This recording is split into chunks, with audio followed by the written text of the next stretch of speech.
We live in a society where your economic ideologies can have an impact on many people today and for the people tomorrow. According to Fox News, victims of Communism Memorial Foundation discovered that socialism is becoming widely accepted in millennials as well as Gen Z. In the following couple of minutes, I will be explaining the controversy behind socialism versus capitalism. As someone who was born during the generation of Gen Z, I have experienced both benefits of socialism and capitalism. One example is Calviva. In hoping to adjust your beliefs, attitudes, and values, I will present the history of socialism and capitalism, present the pros and cons that it has on society, and demonstrate the importance of each person's vote, especially in the upcoming election, since both parties have different economic ideas. Now let's take a quick look at history when times were simpler yet difficult. The history of socialism, according to Investopedia 2019 article, Capitalist versus Socialist Economics, What's the Difference? Socialism has been around since the Communist Manifesto in 1848 by Karl Marx. Karl Marx is an individual who blamed the government for not providing him health care and other basic necessities, and this caused him to not become a contributor to society. How the government regulates the economy with socialism is that they provide basic necessities such as income equality, healthcare, and as well as insurance. Another thing that socialism does is it provides people to be economic dependent to the government. They wait for the government to provide them with things that they need. For capitalism, in the same 2019 article by Investopedia, the history and the basis of capitalism came from a man named Adam Smith, the father of capitalism. He wrote books known as Wealth of Nations and The Inquiry for Nature. He described that the invisible force, known as the invisible hand, is the main factor on why people are able to figure out that in order to supply the demands of the public, they must profitize off of it. The limitations of the government brought by capitalism is that they believe in laissez-faire, which is basically where the government does not regulate anything and allows the economy to focus on itself. Another thing that comes out of the limitations of government is crony capitalism, which could be the cause of monopolies. After a sense of history, now it's time to explain the pros and cons of socialism versus capitalism. Pros of socialism. In the 2019 article by ThoughtCo, Socialism versus Capitalism, What is the Difference? Socialist governments strive to eliminate economic inequality by tightening control. These pros are income, healthcare, and consumer prices. By regulating all these things, people are able to get a certain pay and not spend money on unnecessary consumer goods and do not have to worry about healthcare. In the 2019 article by Investopedia, Capitalism versus Socialist Economics, socialism is more permissive than pure communism. Is also more efficient than communism as well. The cons of socialism is that, according to the same 2019 article from ThoughtCo, socialism is often criticized for provision of social services. An example is high taxes and less economic freedom for small businesses. Pros of capitalism is ThoughtCo presents that citizens see benefits from capitalism relating to the economy. Examples are free market, healthcare provided by the private sector, and limited taxes by income. The cons from these things is that, according to ThoughtCo, capitalism can be unintended consequences. One example is that whenever there's an economic downturn, increased unemployment happens, and this can be really bad for the economy since less people are able to work. Therefore, they're less able to be contributors in society. Another example that is not good is that the government cannot prevent income inequality. Therefore, some jobs may pay more and other jobs pay less. By hearing the pros and cons, it is now necessary for me to explain to you why each individual's perspective and beliefs matter. In this upcoming election, the majority vote has a great impact.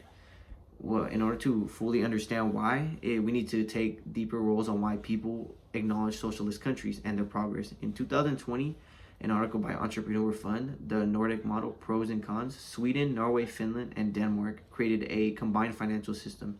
Many people look towards this as the ideal socialist country because they provide social advantages such as healthcare, income, and regulation of a lot of consumer goods. The only problem is that people mistaken to see is that eventually this socialist ideas cannot sustain people that are retiring soon. These countries have experienced a deterioration in social security where people that are soon retiring, those that are in the working class, cannot pay the taxes to support especially generations that are bigger than theirs when it comes to pensions. And another thing that happens during these socialist countries is that since they do not regulate a lot of immigration, it's easier for people to immigrate to these socialist countries. And the problem is with immigrants, they won't be able to be definite contributors to society. For example, is if someone came when they were 30, they would only work for 35 years and then soon retire. And with this, it causes instability because, let's just say, a group of people that are 50 and work for 15 years they soon retire. Those that are in the working class that receive no immigration are trying to sustain that, and it causes inequality between retirement and those in the working class. Another example of socialism is taking examples in history where countries that accepted socialism have failed. According to a 2019 article by Heritage Foundation, Israel, India, and the United Kingdom accepted socialism after World War II, but later rejected. Many say that United Kingdom still establishes socialistic ideas. One example was healthcare, the universal healthcare, but ideally they did reject everything else relating to other socialistic ideas.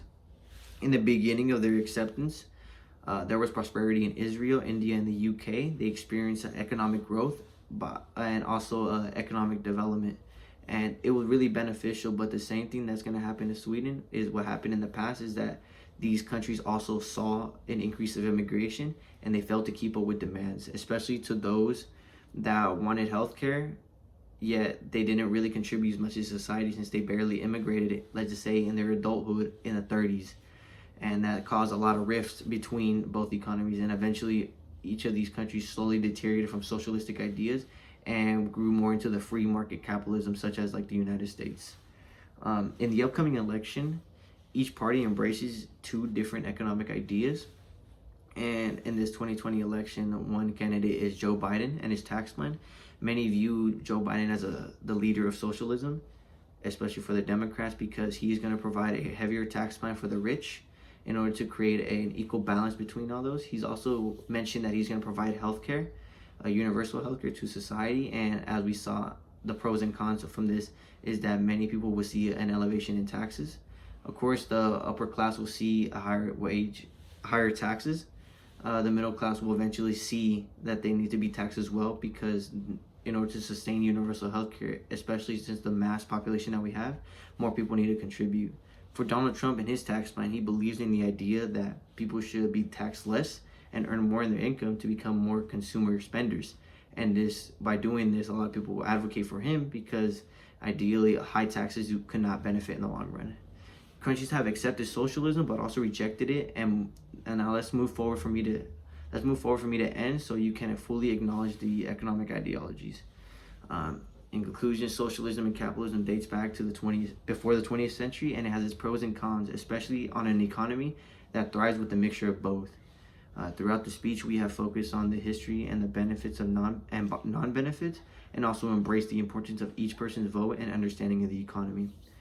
And in importance, we must bind together and expand our knowledge on how the economy would differ if we solely accepted more socialistic ideas or expanded the free market in capitalism. In the future of society and the economy rests on each individual's perspective, especially in the vote. Before voting, sit down and acknowledge all economic opportunities and see how each tax plan can benefit us and our children in the future.